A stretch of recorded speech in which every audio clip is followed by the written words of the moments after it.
क्या आपने कभी सोचा जश्न ईद मिलादुन नबी सल्लल्लाहु तआला अलैहि वसल्लम पर जो खुराफात होते हैं, औरतें रोडों पर आती हैं, नाच गाना होता है, केक कटते हैं और औरतें इस तरह महफ़िल मिलाद करती हैं कि उनकी आवाज़ गैर महरम तक जाती है। क्या ये सब इस्लाम में है? क्या ये सब सुन्नियों का तरीका है? क्या ये सब मुसलमानों का तरीका है? आज इसी सवाल का जवाब मैं आपके सामने लेकर आया हूँ। अभी कुछ दिनों पहले मैंने अपने टिकटॉक अकाउंट से एक वीडियो पोस्ट की जिसमें मैंने कहा कि ईद मिलादुन नबी सल्लल्लाहु तआला अलैहि वसल्लम कुरान और हदीस दोनों से साबित है। तो उस पर काफ़ी लोगों ने कमेंट्स किए कि यार जश्न ईद मिलादुन नबी पर जो खुराफात होती हैं, जो मैंने अभी आपको शुरू में बताई, क्या ये भी कुरान और हदीस से साबित है? क्या ये भी सहाबाए कराम से साबित है? तो आज मैं आपको उसका जवाब दूँगा। सबसे पहले आप मुझे इस सवाल का जवाब दें। अल्लाह पाक ने कुरान पाक में इरशाद फरमाया, शराब पीना हराम है, शराब से बचो। अल्लाह पाक ने कुरान पाक में इरशाद फरमाया। अब अगर कोई नॉन मुस्लिम आपसे ये सवाल करे, क्या सवाल करे कि भाई आपके अल्लाह पाक ने कुरान पाक में तो इरशाद फरमा दिया और शरीयत में भी आपके कि शराब पीना हराम है, लेकिन फिर भी मुसलमान पी रहे हैं शराब, तो इसका जो अंजाम है, बलबूता है, ये सब चीज़ आप किसके ऊपर डालेंगे? क्या आप अल्लाह पाक के ऊपर डालेंगे या शरीयत के ऊपर डालेंगे?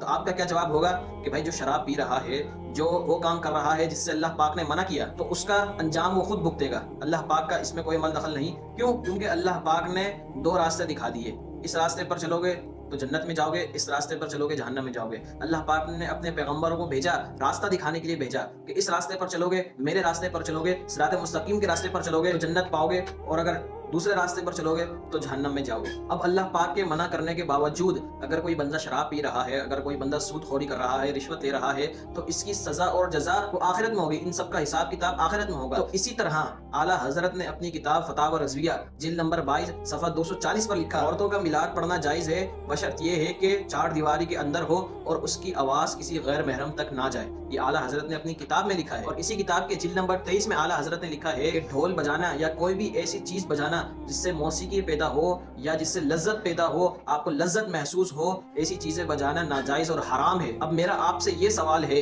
कि हम सुन्नी अपने आप को कहते हैं, लोग हमें बरेलवी का लक़ब देते हैं, बरेलवी का लक़ब क्यों देते हैं? आला हजरत बरेली में पैदा हुए, आला हजरत की निस्बत से हमें लोग बरेलवी कहते हैं। अब आप मेरे को ये बताएं, जो भी सुन्नी होगा आप उससे ये पूछो, भाई आप आला हजरत को मानते हो, आला हजरत की किताबें पढ़ते हो, आला हजरत की बातों पर अमल करते हो? बोलेगा हाँ मैं आला हजरत की बातों पर अमल करता हूँ, यकीन रखता हूँ। तो अब जाके जो लोग आला हजरत की बात की खिलाफ वर्जी कर रहे हैं, यानी जो अपने आप को सुन्नी कहला रहे हैं लेकिन फिर भी औरतों की महफिल इस तरह कर रहे हैं कि उनकी आवाज़ किसी गैर महरम तक जा रही है, लोग मिलाद में नाच रहे हैं, ढोल बजा रहे हैं, ये सब चीज़ें आला हजरत ने इन सब चीज़ों से मना किया।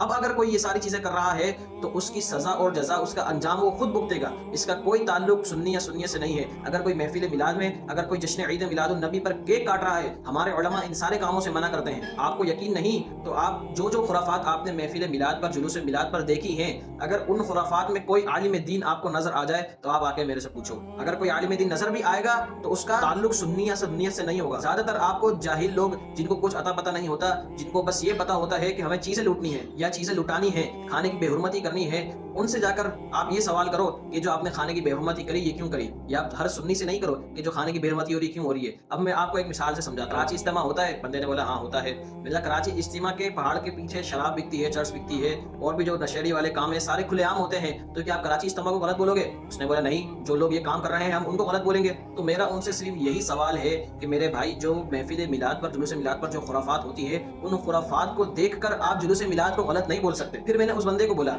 मैंने बोला अगर आपको महफिल मिलाद देखनी है ना, जुलूस मिलाद देखना है, हमारे प्यारे नबी सल्लल्लाहु तआला अलैहि वसल्लम की विलादत की खुशी का दिन सही मानों में देखना है, तो आप आ जाओ कराची आकर फैज़ान मदीना का किसी दिन 11 रबीउल अव्वल की इशा की नमाज के टाइम पर आप फैज़ान मदीना के अंदर घुसो और फजर के बाद निकलो। आपको वहां पर एक औरत नजर आ जाए तो आप आके मेरा गिरवान पकड़ लेना। आपको वहां पर कोई खाना लुटाते हुए नजर आ जाए तो आप आके मेरा गिरवान पकड़ लेना। आपको वहां पर कोई भी शरीयत के खिलाफ काम करते हुए नजर आ जाए तो आप आके मेरा गिरवान पकड़ लेना। नहीं करता कोई भी, वहां ना नाचता है, ना ढोल बजाता है, ना केक काटता है, ना कुछ होता है, वहां सिर्फ पूरी रात सुबह बहारा होती है, हमारे प्यारे नबी सल्लल्लाहु तआला अलैहि वसल्लम के कलाम पढ़े जाते हैं, उनकी खुशी में कलाम पढ़े जाते हैं, दुरूद व सलाम पढ़े जाते हैं। तो ये सारी चीजें अहादीस से साबित हैं। लेकिन जो बाहर रोड पर हो रहे हैं उनके मालिक हम नहीं है। हम उन्हें सिर्फ समझा सकते हैं, बता सकते हैं कि आप जो ये काम कर रहे हो ये गलत है। हम उनके करने पर हम पूरी अहले सुन्नत को जज नहीं कर सकते। हमारा काम है सिर्फ उनको बताना, उनका काम है अमल करना। अगर वो अमल नहीं कर रहे हैं तो एक ना एक दिन उनको हिसाब देना है इन सब चीजों का। तो मेरे कहने का मकसद सिर्फ ये है, अल्हम्दुलिल्लाह 12 रबीउल अव्वल में जो हम जुलूस मिलाद करते हैं, महफिल मिलाद करते हैं, ये कुरान और हदीस से साबित है। लेकिन इनमें होने वाली जो खुराफात हैं वो कुरान और हदीस से साबित नहीं। अगर आप खुराफात को हटा दें तो हर काम,